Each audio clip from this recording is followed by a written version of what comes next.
Mashaallah. Majina yanaitwa Tabia Ramadhani, lakini jina maarufu hapa biasharani ni Bi Zuhura.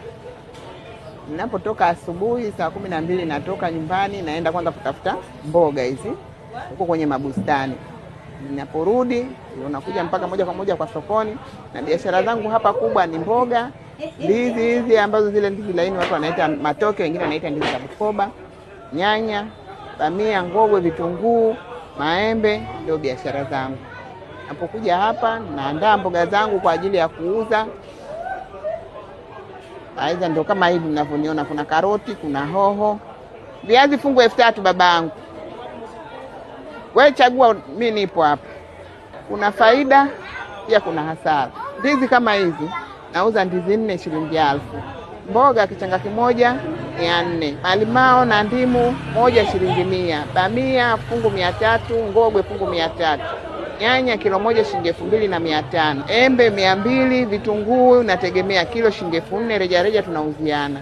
Anza na mifungashio hivi, kuna vya 200, kuna vya 300. Shinda hapa kuanzia asubuhi mpaka jioni saa 12 ndio ninaondoka.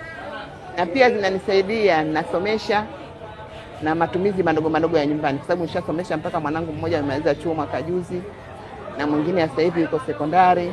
Nashukuru, alhamdulillah, si haba. Yaani asili ya vyakula vya Tanga na Pangani vinashabiana. Kwa sababu Pangani, chakula kikuu Pangani ni mchele au unga.